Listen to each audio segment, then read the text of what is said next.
A routine airport gate becomes a battlefield of privilege and prejudice when white passengers are waved through ahead of others.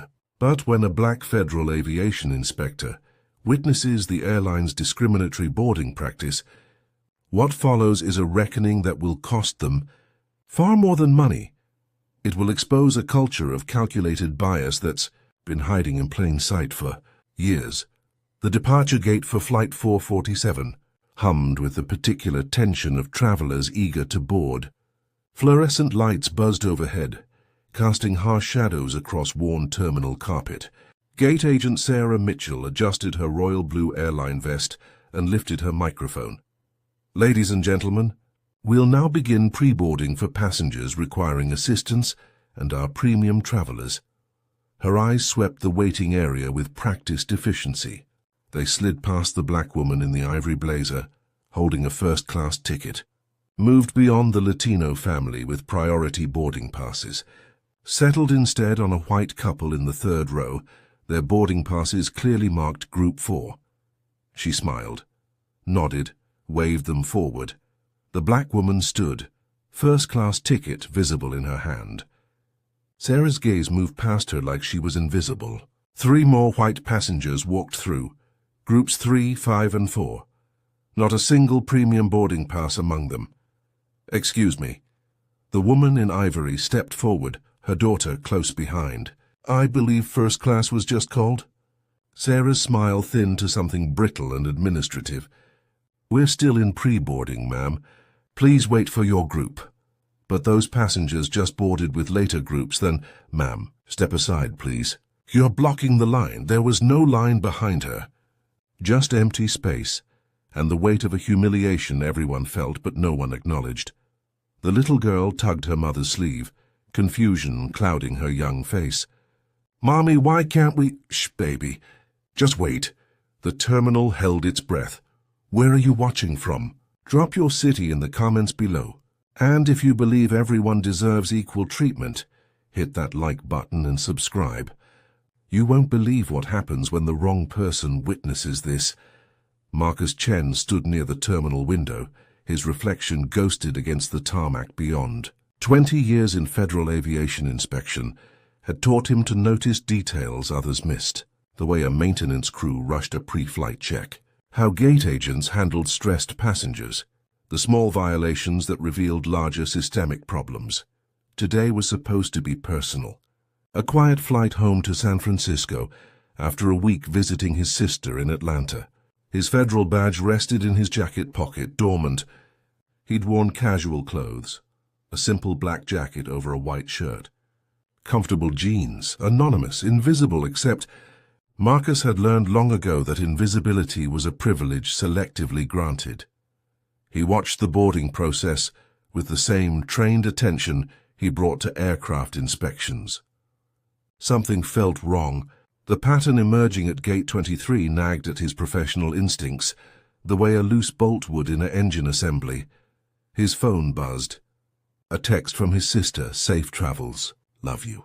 He typed a response, but his eyes kept drifting back to the gate. Around him, the terminal thrummed with typical airport chaos. Announcements echoed. Children whined. Travelers dragged rolling suitcases across tile floors. Ordinary Tuesday afternoon energy. But at Gate 23 something extraordinary was happening, something most passengers wouldn't consciously notice, but would feel in their bones. The kind of thing that made people question their own perceptions, wondering if they'd imagined the slight. Marcus knew better. He'd been on the receiving end of too many misunderstandings to dismiss what his eyes were showing him. His father's voice echoed from memory. The most dangerous discrimination isn't the kind that screams slurs. It's the kind that smiles while it denies you. That hides behind procedure. That makes you doubt your own experience. Marcus pocketed his phone, moved closer to the gate. Just observing. Just watching for now. Group 1, we're now boarding Group 1 passengers. Sarah Mitchell's voice carried across the terminal with bright, practiced cheer. The woman in the ivory blazer stood immediately, her daughter's hand clasped in hers. Her first-class ticket gleamed under the fluorescent lights. Group 1, seats 2A and 2B. She approached the podium with her boarding pass extended. Sarah's eyes flicked to the ticket, then to the woman's face. Something shifted in her expression. A micro-calculation. "Ma'am, we're still organizing the boarding process.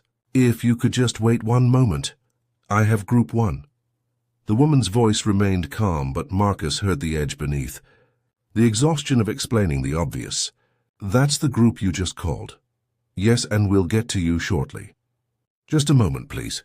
Behind the woman, a white man in a rumpled business suit stepped forward. His boarding pass read Group 3. Sarah's smile bloomed genuine and warm. "Welcome aboard, sir. Right this way." He walked past the woman in ivory without a glance. She stood frozen, her daughter looking up with eyes too knowing for her age. "Ma'am." An Asian woman in a dusty rose cardigan held up her boarding pass. "I'm Group 1 as well." "Can I please wait?" Another white passenger, Group 4, walked through with a cheerful nod from Sarah. The woman in ivory's voice rose. "Not shouting. Just refusing to stay small. This is discrimination.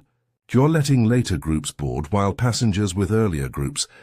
Ma'am, I need you to lower your voice. You're creating a disturbance."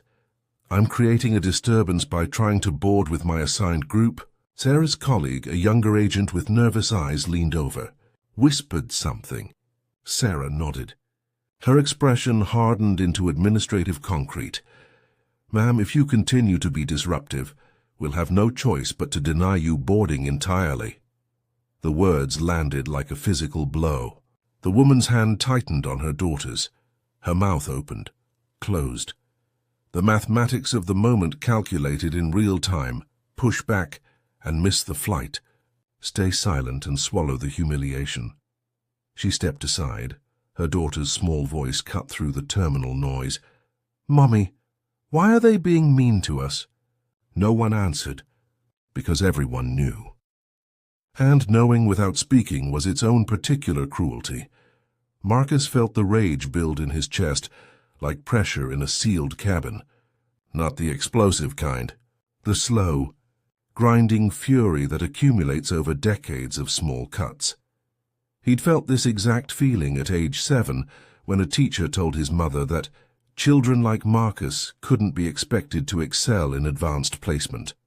At 15, when security guards followed him through stores while white teenagers shoplifted unnoticed. At 23, during his first airport security screening as a federal employee, when TSA pulled him for random, additional screening for the 7th consecutive flight, the randomness of patterns that were anything but random. His hands, clenched, relaxed, breathing, exercises learned in mandatory stress management training. His father's voice, "Don't react, document, don't shout, prove." But watching that little girl's face, the confusion giving way to understanding, the exact moment innocence cracked, Marcus felt something shift inside him. This wasn't just discrimination. It was teaching, showing a child that rules didn't apply equally, that her mother's money, her family's compliance, their human dignity meant nothing against the unspoken hierarchy being enforced right now. He thought of his sister's daughter. Same age as this child, same bright eyes, same questions he never wanted her to need answers for. The terminal blurred slightly. Marcus blinked hard. Professional detachment slipping, personal fury rising. His hand moved to his pocket, felt the weight of his federal badge. Not yet. First he needed to be sure, needed documentation, needed irrefutable evidence. He pulled out his phone, opened the video camera, held it low and inconspicuous, started recording. Marcus's father had worked for Pacific Airlines for 32 years. Started as a baggage handler at 19, worked his way to senior aircraft mechanic. Perfect safety record, 0 violations, 3 commendations for catching critical maintenance issues before they became disasters. He'd applied for supervisor 7 times. 7 times the position went to someone else. Usually someone white, usually someone with less experience, always with the same apologetic explanation. "We felt the other candidate was a better cultural fit," Marcus remembered sitting in their small kitchen at age 12, watching his father's hands shake as he read the 7th rejection letter. His mother had placed a hand on his shoulder. His father had looked up with eyes that held no surprise, only confirmation. "They'll never let me rise," he'd said quietly. "The system protects itself. It'll smile at you, compliment your work, then make sure you stay exactly where it wants you." "Then why do you stay?" Marcus had asked. His father had stood, walked to the window overlooking the airport in the distance. "Because I know these planes better than anyone, and I won't let them fall from the sky because of my pride. People's lives matter more than my feeling. But you? You're going to learn this system better than they do. You're going to get credentials they can't ignore. Federal authority. Then you're going to use their own rules to hold them accountable. That's how you win, Marcus. Not by rage, by precision." 10 years after that conversation, Marcus's father died. Massive heart attack at 54. The stress of decades spent swallowing humiliation finally extracted its price. Marcus had carried his father's federal employee badge to his own swearing-in ceremony, made a silent promise over the Bible that day. He would be the precision his father never got to wield. He would be the accountability the system tried to avoid.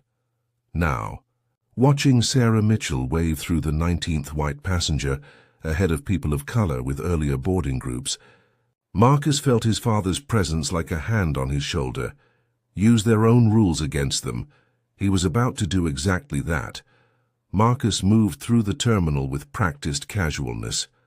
Just another bored traveler killing time, his phone angled to capture the gate podium. Recording everything. Group 2 now boarding. An elderly black man approached, boarding pass ready. Group 2 printed clearly. Sarah glanced at her colleague. A look passed between them.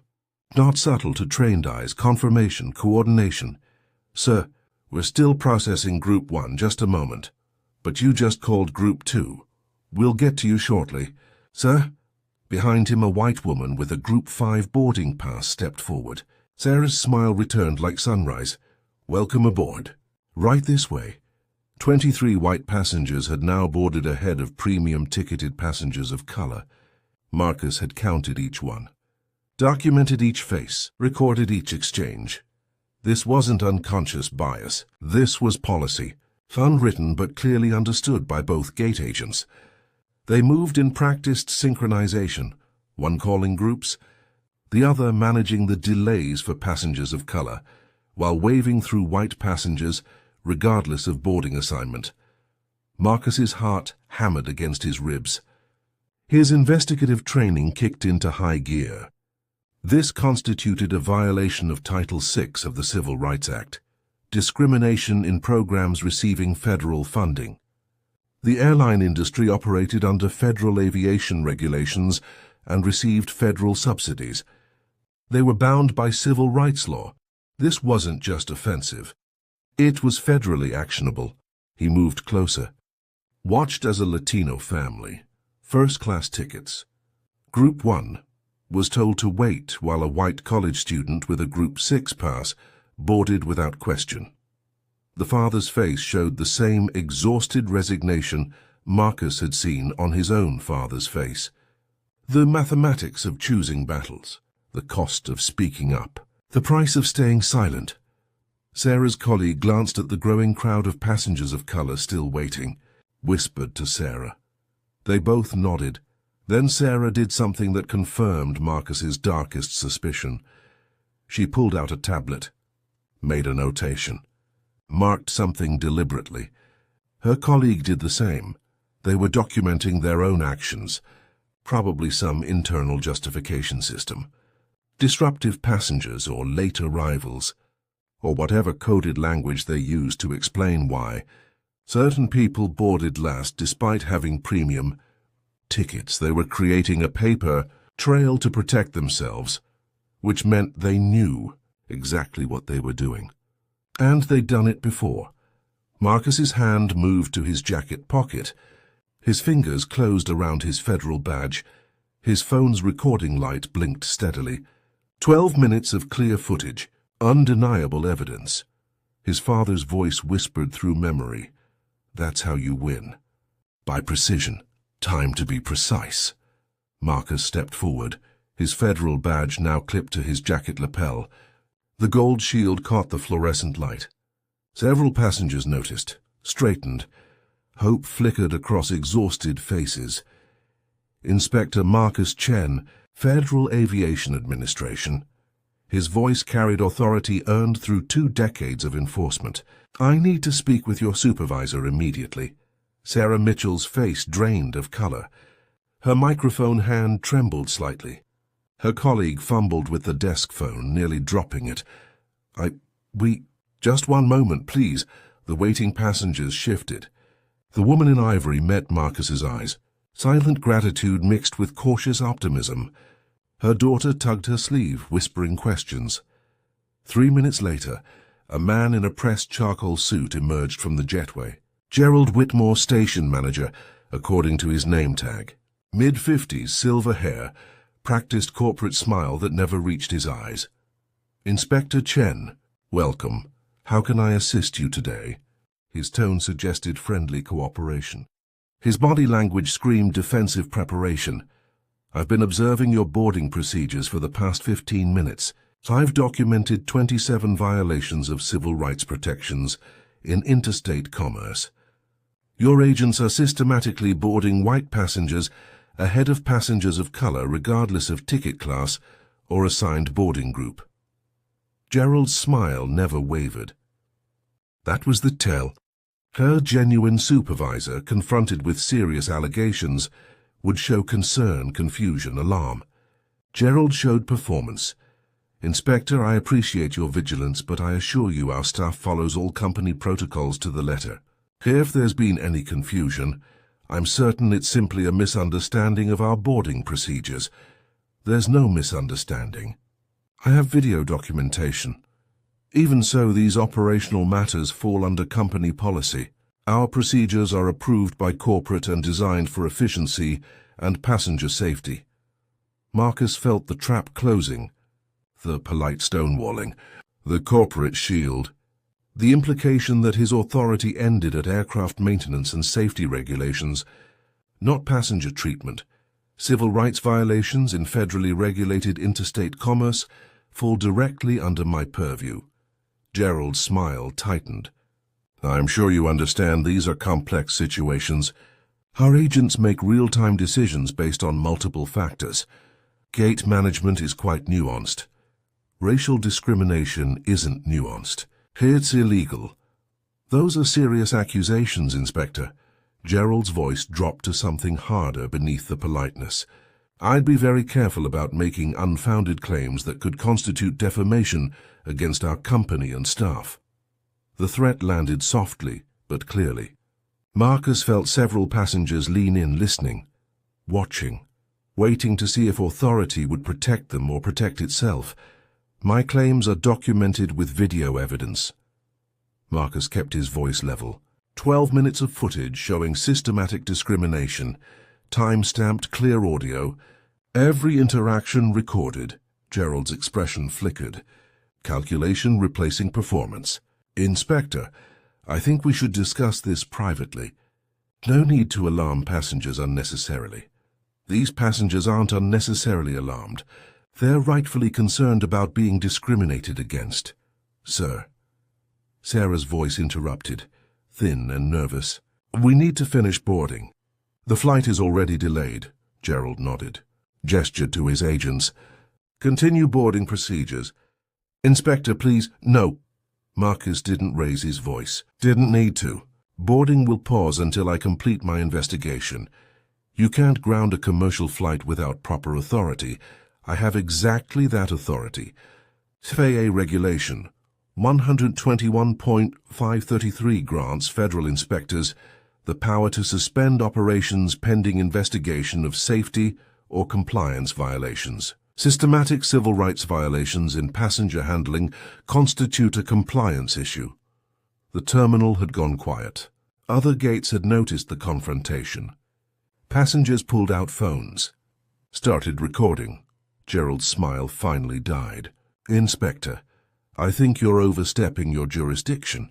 This isn't a safety matter. It's an operational disagreement. You'll need to file a formal complaint with our corporate office, and they'll review your concerns through proper channels. I'm not filing a complaint. I'm initiating a federal investigation. Based on what you claim to have seen, your interpretation of events, Gerald's voice hardened further. We have our own documentation, our agents' records, our internal protocols.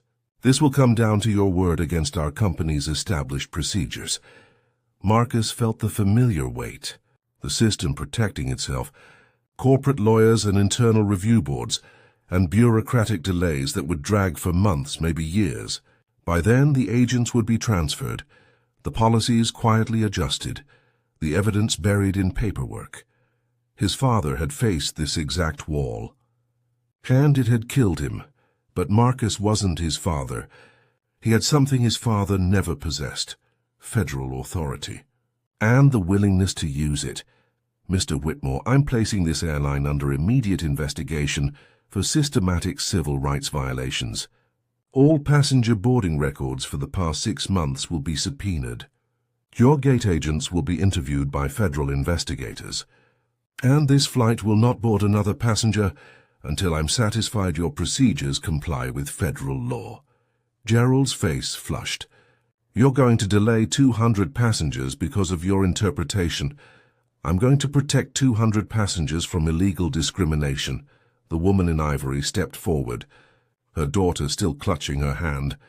Thank you. Her voice shook. Thank you for seeing us. Other passengers nodded. Several added their own thanks. Gerald pulled out his phone. I'm calling corporate legal. This isn't over, Inspector. Marcus met his gaze steadily. No, it's just beginning. 2 hours later, Marcus sat alone in a terminal coffee shop. His phone buzzed constantly. Messages from his FAA supervisor, emails from the airline's legal team, a voicemail from the regional director, requesting clarification on his actions. The flight had been delayed. Passengers rebooked. Gate agents sent home pending investigation. Gerald Whitmore had made good on his threat. Corporate lawyers were already crafting responses, questioning Marcus's authority, suggesting overreach. His coffee had gone cold. He stared at it untouched. The terminal moved around him. Announcements echoed. Life continued. But Marcus felt suspended in amber, frozen in the moment of choice. He'd pulled the trigger, started something that couldn't be stopped. His phone rang. His supervisor's number. He let it go to voicemail. Around him, travelers rushed to gates, oblivious to what had happened at Gate 23. Unaware that someone had finally said no. That someone had finally used the system against itself, but Marcus knew the cost. Whistleblowers rarely thrived. Federal employees who challenged major corporations often found themselves transferred, sidelined, buried in paperwork in forgotten offices. He thought of his father's funeral. The airline had sent flowers, a card expressing condolences. They'd replaced him within a week. His phone buzzed again. A text from his sister. Saw you're delayed. Everything okay? How did he answer that? Everything was both okay and completely falling apart. He picked up his cold coffee. Set it back down. His reflection stared back from the dark liquid. Tired eyes, tight jaw. The face of someone who'd just committed career suicide. But behind him, reflected in the window, he saw something else. The woman in ivory walking past with her daughter. She glanced toward him, nodded once, kept walking. That simple acknowledgement cracked something in his chest. He pulled out his phone, opened his email, started typing his formal incident report. His hands didn't shake. 3 days later, Marcus received an unexpected call from the Department of Transportation's Civil Rights Division. Inspector Chen? This is Director Patricia Okafor. I have reviewed your incident report regarding Atlantic Airways Flight 447. Marcus braced for reprimand. Instead, her voice carried something else. Validation. Your documentation is exceptional. Time-stamped video, passenger testimonies, boarding records cross-referenced with gate agent actions. This is exactly the kind of evidence we need. Need for what? We've been investigating Atlantic Airways for 18 months. Anonymous complaints from passengers and employees. Patterns of discrimination across multiple airports. But nothing concrete. Nothing actionable. Until now. Marcus sat up straighter. You're saying this isn't isolated? Inspector, what you witnessed is company policy. Not written, of course, but taught. There's an internal culture at Atlantic Airways that prioritizes white passengers through coded language and unwritten procedures. Gate agents are trained to use discretion in boarding order. That discretion consistently breaks along racial lines. She paused. He heard papers shuffling. Your video gave us probable cause for a broader investigation. We've subpoenaed their boarding records from 37 airports over the past 3 years. The patterns are undeniable. They've been systematically discriminating for years. Marcus felt vindication war with fury. Years, thousands of passengers, countless humiliations. What happens now? Now we build a federal case. Your testimony will be central. I won't lie to you, Inspector. This will be difficult. Atlantic Airways has significant legal resources. They'll fight hard. But we have something they can't deny: data, mathematics, your video, and a growing list of passengers willing to testify. I'm in, Marcus said without hesitation. I hoped you'd say that. One more thing. You mentioned the gate agents documented their actions on tablets. Yes. They were making notations during the boarding process. Patricia's voice brightened. That's critical. If they created internal records, those documents will show premeditation, systematic implementation. This wasn't unconscious bias, Inspector. This was policy. Marcus thought of Sarah Mitchell's face when he'd shown his badge. The fear, the calculation. She'd known exactly what she was doing. When do we start? We already have. I'm sending federal investigators to interview every gate agent, supervisor, and regional manager. Your video has been entered as evidence. And, Inspector? Her voice softened. Thank you. For seeing what others looked past. For documenting it. For refusing to let it slide. After hanging up, Marcus sat in his home office staring at his father's old employee badge on the desk. The photo showed a young man, proud in his Pacific Airlines uniform. Before the rejections, before the exhaustion, Marcus picked up the badge, held it to the light. I used their rules against them, Dad, just like you said. His phone buzzed. An email from Director Okafor. Subject, Federal Investigation Formal Launch. He opened it. Read the details. Atlantic Airways was about to face the full weight of the United States government's Civil Rights Enforcement Division. For the first time in 3 days, Marcus smiled. 6 months later, the Department of Transportation hearing room filled with the quiet tension of legal reckoning. Marcus sat at the federal witness table, his case file thick with evidence. Across the room, Atlantic Airways' legal team occupied an entire row. 12 attorneys in expensive suits, armed with briefcases and confident smiles. Director Patricia Okafor stood at the presentation screen. Behind her, data visualizations told an undeniable story. Over the past 3 years, Atlantic Airways processed approximately 47 million passenger boardings across their domestic network. Her laser pointer highlighted the first graph. Our investigation analyzed boarding patterns at 37 airports. The results are statistically impossible to dismiss. The graph showed 2 lines. One represented white passengers' average boarding position relative to their assigned group. The other showed passengers of color. The gap was staggering.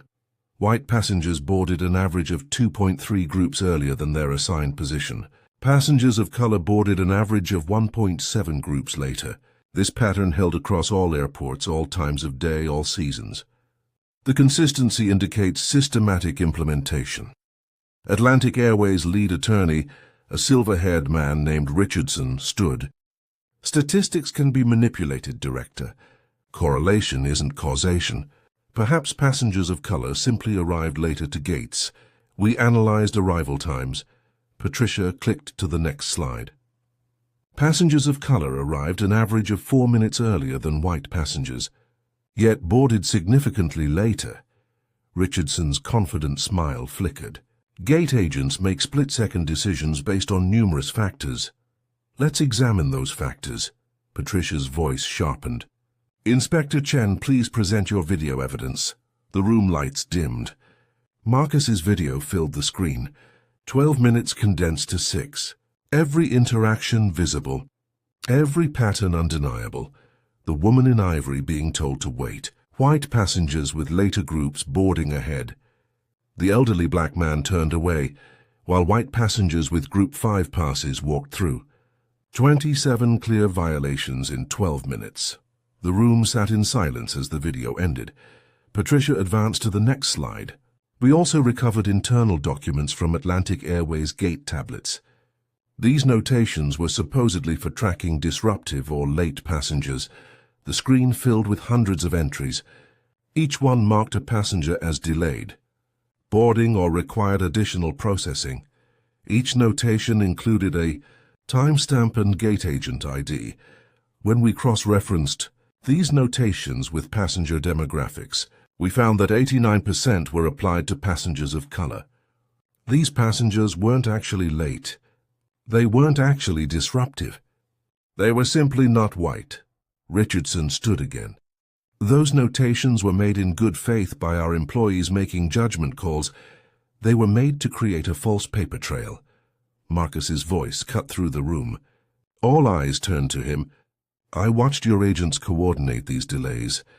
They made eye contact, confirmed decisions. This wasn't individual bias. This was trained behavior. Patricia nodded.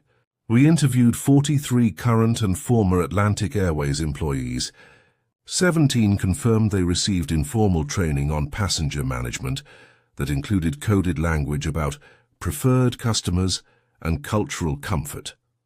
When pressed, multiple employees admitted this meant prioritizing white passengers.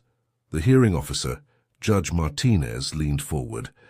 Mr. Richardson, does your client deny these allegations? Richardson conferred with his team in urgent whispers. Finally, Atlantic Airways maintains that any isolated incidents do not represent company policy.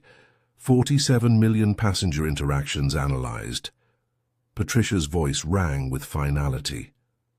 3 years of data, 37 airports, consistent patterns at every single location. This isn't isolated, Mr. Richardson.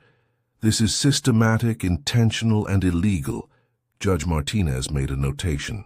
The evidence is substantial and disturbing. I'm prepared to rule, Your Honor, Richardson interrupted desperately. We request time to prepare additional response. You've had 6 months, Counselor. Ruling will be delivered in 14 days. This hearing, 14 days later, Judge Martinez delivered the ruling. Atlantic Airways was found in violation of Title VI of the Civil Rights Act. The penalties were unprecedented. $47 million in fines, $1 for each passenger processed during the investigation period. Mandatory civil rights training for all employees. Federal oversight of boarding procedures for 5 years. And personal consequences. Sarah Mitchell and Gerald Whitmore were barred from working in federally regulated transportation industries. But the number that mattered most to Marcus was different. 3847. The passengers who came forward to testify after the investigation went public. People who'd experienced discrimination, but assumed they'd imagined it. Who'd questioned their own perceptions. Who'd swallowed humiliation, because they thought no one would believe them. Now, they knew they'd been right all along. Marcus stood outside the hearing building as news cameras captured Atlantic Airways. Executives making forced statements about regrettable practices and commitment to change. The ASU words rang hollow. But the federal oversight was real. The penalties were real. The accountability was real. His phone buzzed. His sister. Dad would be so proud. Marcus looked up at the sky.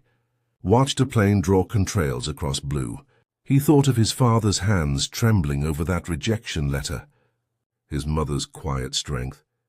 The generations who'd faced these indignities with no recourse, no authority, no proof.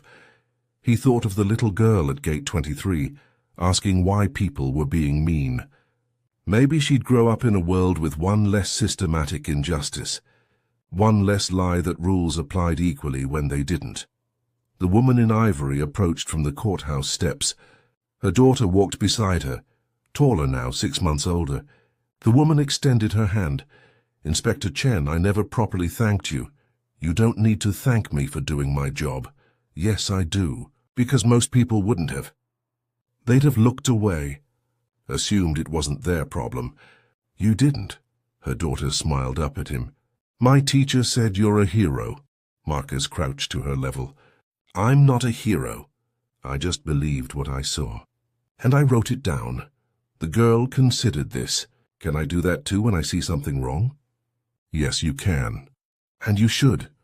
They walked away, disappearing into the crowd. Marcus straightened, felt the weight of his father's badge in his pocket. The one he carried everywhere now. "I did it, Dad. I used their rules against them." The plane overhead vanished into clouds. Marcus turned toward home. 3 years later, Marcus received an invitation to speak at a federal civil rights training seminar. The same training Atlantic Airways employees were required to complete. He almost declined. Then he thought of his father, the little girl, the 2008 47 passengers who'd finally been heard. He stood before a room of airline employees and spoke the truth his father had taught him. Systems protect themselves. They'll smile while they discriminate. They'll use procedure as a weapon. They'll make victims question their own reality.